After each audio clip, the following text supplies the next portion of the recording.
Judged for his appearance, this farmer's next move silenced the doubters for good. The sun was barely peeking over the horizon as Samuel Carter stepped out of his dusty truck in the airport's private hangar lot. His boots crunched against the gravel, the scent of fuel and fresh morning dew mingling in the air. The hum of nearby aircraft engines set a backdrop for what Samuel hoped would be one of the most important days of his life. He adjusted his wide-brimmed hat, the same one he'd worn for decades working the fields. His denim shirt and weathered overalls hinted at long days of labor, the kind of work that left hands calloused and shoulders strung. Samuel was no stranger to skepticism or sideways glances, but today was different. He was here to fulfill a vision, one born from years of hard work, determination, and a dream to revolutionize his business. Walking into the hangar, Samuel was greeted by gleaming jets lined up like trophies, their polished surfaces reflecting the golden morning light.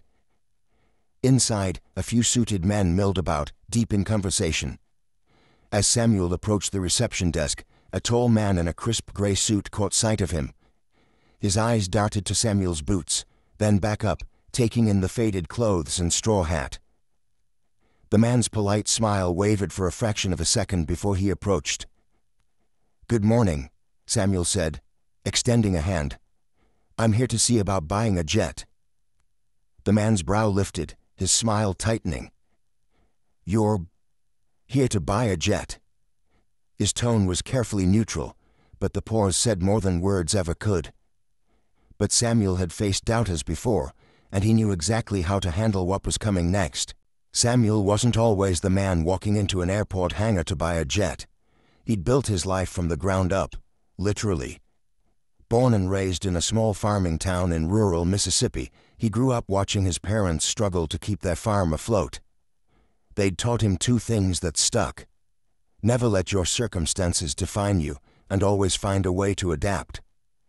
By his early 20s, Samuel had inherited the family farm. The fields stretched wide, but the profits were razor thin. For years he poured every ounce of energy into finding ways to survive. He tried it all: selling at local markets, taking on seasonal labor, and even working odd jobs during tough winters. Nothing seemed to be enough. That all changed the day Samuel decided to stop following tradition and start innovating. While other farmers stuck to selling their produce at nearby towns, Samuel thought bigger. He realized that if he could ship his crops to cities across the country, he could cut out the middleman and reach more customers directly. It wasn't easy. Banks didn't trust him. Neighbors called him foolish. But Samuel pushed forward. His first big break came when he secured a contract with a grocery chain in Dallas. Samuel invested in refrigerated trucks, hired workers, and built a small empire. Over the next decade, he expanded beyond crops, adding dairy and meat to his operation. By the time he turned 50, his farm was supplying food to over 10 states, with customers relying on him for fresh, quality products. Now, at 57, Samuel had another bold idea: direct delivery by air. The jet would make it possible to transport his produce faster than any competitor, giving him an edge and ensuring freshness like never before. To Samuel, the jet wasn't just a luxury, it was a tool that could elevate his business to a new level. But stepping into a space dominated by corporate executives and millionaires, Samuel knew he wouldn't look the part. That didn't matter to him. His success wasn't measured by his clothes or how he looked. It was measured by the lives he'd touched, from his workers to the families eating the food his farm produced. Back in the hangar, the salesman's eyes darted to Samuel's boots again, this time lingering on the mud caked around the edges. "And what kind of jet are you interested in?" he asked, his tone polite but edged with skepticism. Samuel smiled, the kind of smile that carried the weight of 1,000 sunrises over the fields. "Something reliable," he said, "that can carry fresh produce across the country without a hitch." But the salesman's reaction was far from encouraging, and Samuel could sense the storm brewing just beneath the surface. The salesman cleared his throat, adjusting the cuff of his perfectly tailored sleeve. His name tag read Elliot Blake, and everything about him, from the shine on his shoes to the precision of his haircut, screamed sophistication. Elliot gestured toward the showroom area, where sleek jets rested like museum pieces on polished floors. "Well, Mr. Carter," he began, emphasizing the name as if he wasn't sure it belonged to Samuel. "These aircraft are designed for a particular clientele. Are you certain this is what you're looking for?" Samuel didn't miss the hesitation. He'd heard it too many times before, sometimes subtle, sometimes loud and clear. But he wasn't here to argue. "I know what I need," Samuel replied evenly. "I've done my research." Elliot's smile faltered. "Of course," he said, leading Samuel to a jet parked under bright overhead lights. "This is the Maverick 300. It's ideal for business use. Seats 8 comfortably, with excellent cargo capacity. Starting price is $3.5 million. The way Elliot said the number, it was as though he was daring Samuel to flinch. Instead, Samuel nodded thoughtfully, stepping closer to the jet. He ran his hand along the smooth exterior, his fingers tracing the craftsmanship. "How much weight can it handle?" Samuel asked, his voice steady. Elliot hesitated. "It depends," he said, carefully choosing his words. "Most of our clients use it for executives and their luggage. Are you sure it's suitable for your needs?" Samuel turned to face him, his expression calm but unyielding. "I'm transporting produce, not passengers. The weight specs are critical." Elliot blinked, clearly thrown off. "Produce?" he repeated, the word hanging in the air as if it didn't belong in the conversation. He glanced at Samuel's boots again, the faintest trace of disdain flickering across his face. "Mr. Carter, this is a luxury jet. It's not exactly a delivery truck." The words stung, but Samuel refused to let it show. He knew Elliot's type, men who measured worth by the cut of a suit, the gleam of a watch, men who couldn't imagine a farmer walking into their world with more than just dirt on his hands. But Samuel also knew something else. Men like Elliot rarely saw the full picture. "I'm aware of what it is," Samuel said firmly. "That's why I'm here." Elliot raised an eyebrow, but before he could respond, another man approached. Dressed in a similar suit, but with a friendlier demeanor, he greeted Elliot with a quick nod before turning to Samuel. "Good morning," the newcomer said. "I'm Tom. Can I answer any questions for you?" Samuel shook his hand. "Samuel Carter. I'm interested in purchasing a jet for business transport. I'd like to know more about this one." Tom glanced at Elliot, sensing the tension but choosing to ignore it. "Of course, Mr. Carter. The Maverick 300 is an excellent choice. It's versatile and has a maximum cargo capacity of 2,500 pounds. Would you like to step inside?" For the first time, Elliot looked genuinely uncomfortable. Samuel could feel the shift in energy but decided to stay focused. "Yes," he said, gesturing toward the jet. "Let's take a look." But as they climbed the steps into the sleek cabin, Samuel couldn't shake the feeling that this was far from the end of Elliot's doubts, and he was prepared to face them head-on. The cabin was pristine, with leather seats that gleamed under soft interior lighting. The layout spoke of wealth and convenience, seating for a handful of people, polished tables for in-flight work, and enough space to stretch out and enjoy the ride. Tom guided Samuel through the features, explaining everything from the onboard navigation system to the fuel efficiency. "Impressive," Samuel said, his tone thoughtful. He ran his hand over the armrest of one of the chairs, imagining the crates of fresh produce he could load and the cities he could reach. Elliot lingered near the door, his arms crossed. He wasn't bothering to mask his skepticism anymore. "You'd need to make some modifications," he said sharply. "Jets like this aren't typically used for hauling produce." Samuel turned to face him, his expression calm but piercing. "And yet, they can be," he replied. "Efficiency is efficiency, no matter what you're transporting." Tom cleared his throat, sensing the tension. It's true, he said, stepping in. We've had clients customize jets for various business purposes. It's all about meeting your needs, Mr. Carter. Samuel smiled slightly, appreciating Tom's professionalism, but he knew Elliot wasn't done. And what kind of operation are you running, Mr. Carter? Elliot asked, the words laced with thinly veiled condescension. If you don't mind my asking. Samuel paused, considering his response. He could have easily dismissed the question, but he decided to let his story speak for itself. I own and manage Carter Farms, he said, his voice steady. We supply fresh produce, dairy, and meat to grocery chains across 10 states. My team has over 50 employees, and last year, we generated $12.8 million in revenue. For a moment, silence filled the cabin. Elliot's smirk faltered, replaced by a flicker of disbelief. 12 million, he repeated, as if the number itself was foreign to him. That's right, Samuel said, and we're growing. Demand keeps increasing, and I'm here because this jet will help us meet it. My customers count on quality and speed, and that's exactly what I intend to deliver.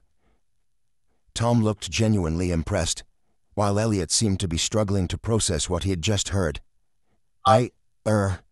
That's quite the operation, Elliot stammered, attempting to recover. I didn't realize. You didn't ask, Samuel said plainly. His voice wasn't angry, just matter of fact. You looked at me, and assumed. The words hung in the air, undeniable and heavy. Elliot opened his mouth to respond, but nothing came out. Tom, sensing the moment, broke the silence. Mr. Carter, I believe this jet could be an excellent fit for your needs, he said, his tone genuine. If you'd like, I can connect you with our customization team to discuss the modifications. I'd appreciate that, Samuel replied. Let's make it happen.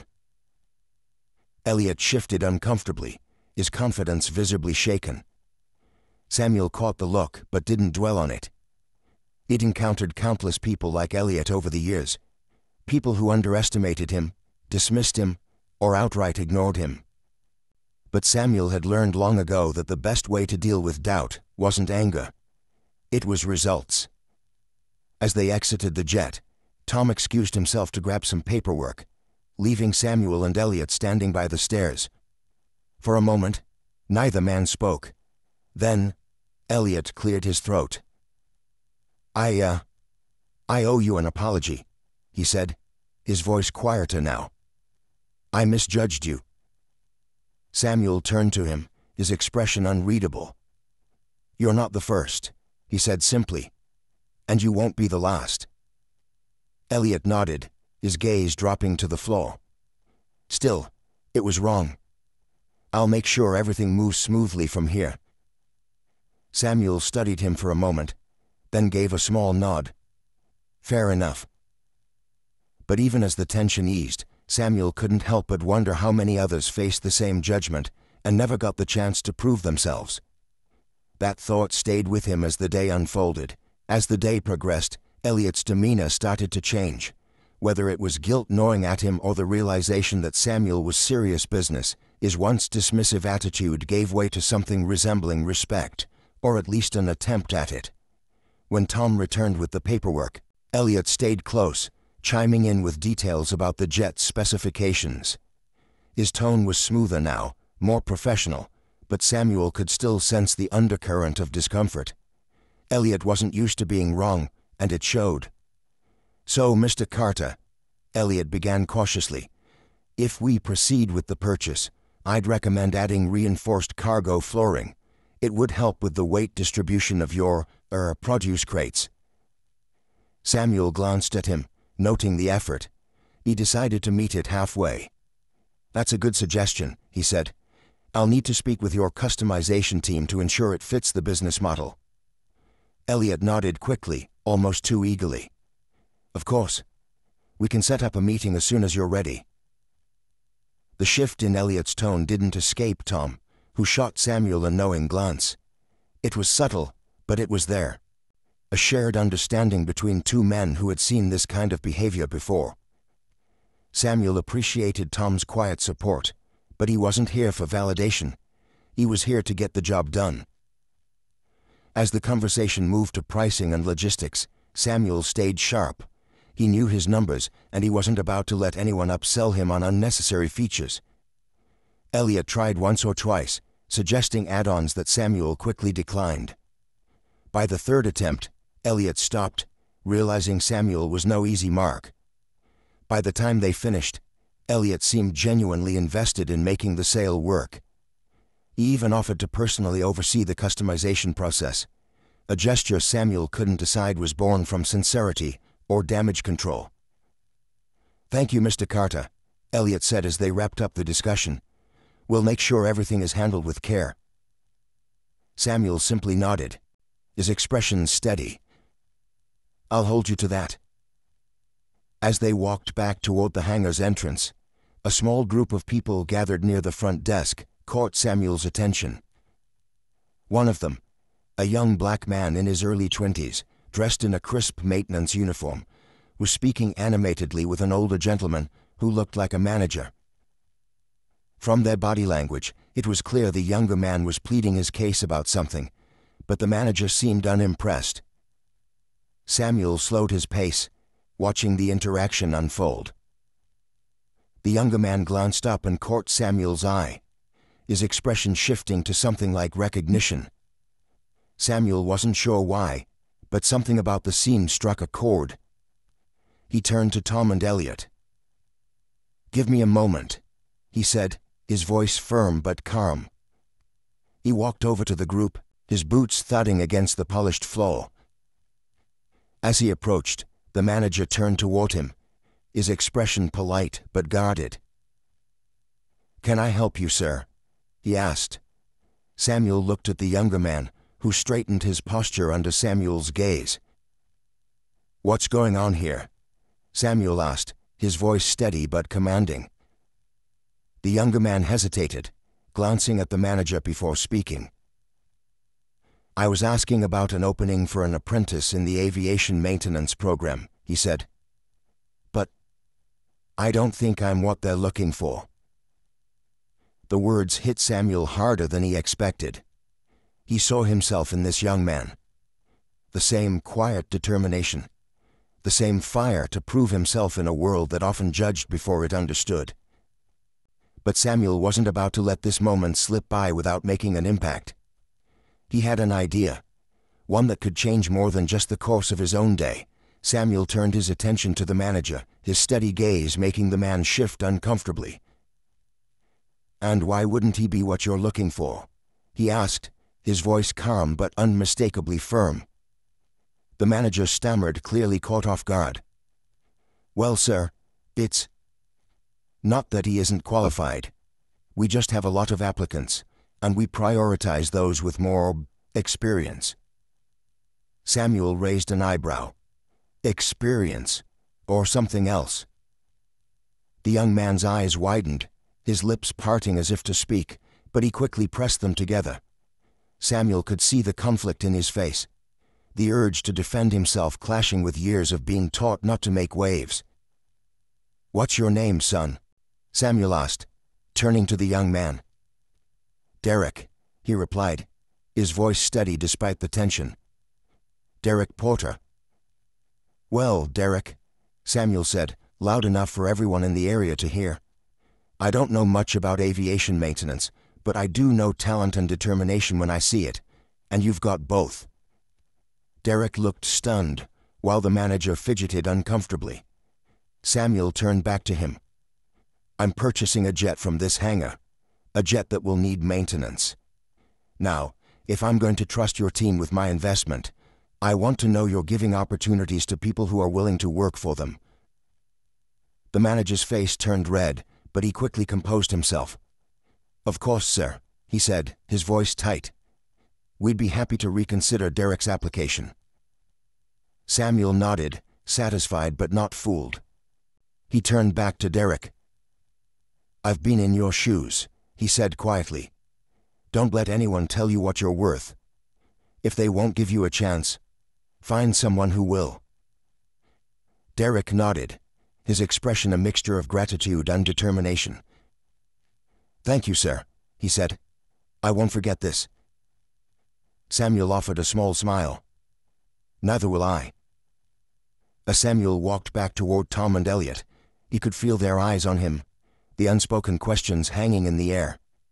He didn't offer any explanations. He didn't need to. "Everything squared away?" Tom asked, trying to lighten the mood. Samuel nodded. "Just tying up loose ends." Elliot looked like he wanted to say something but stayed silent. For the first time all day, he seemed genuinely reflective, as if the events had shifted something deep within him. As Samuel stepped outside, the crisp air hit him, carrying the faint scent of jet fuel. He looked up at the sky, his mind racing not with doubts, but with possibilities. The jet wasn't just a tool for business, it was a statement, a symbol of what could be achieved when you refuse to let others define your limits. But for Samuel, the real victory wasn't the jet. It was knowing he'd made a difference in someone else's journey, just as others had done for him long ago. As Samuel drove away from the airport, the weight of the day began to settle over him. The deal was done. The jet was his. But that wasn't what stayed with him. It was the look on Derek's face, the flicker of hope that Samuel had recognized all too well. He knew how rare it was to have someone believe in you when the odds seemed stacked against you. He thought back to his own journey. The countless times he'd been underestimated, dismissed, or outright ignored. Yet, here he was, a farmer from Mississippi, about to use a private jet to transport fresh produce across the country. Not because he'd fit the mold of what success was supposed to look like, but because he'd refused to let others define his worth. Success wasn't just about the money or the achievements.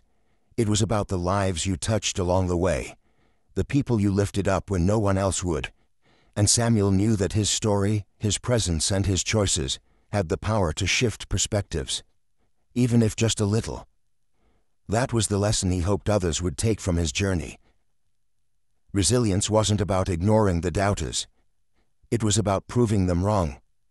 And humility wasn't about staying silent. It was about letting your actions speak louder than their judgments. Samuel had come to the airport for a jet, but he left with something far more valuable, a reminder that every step forward could pave the way for someone else. To all those watching, remember this.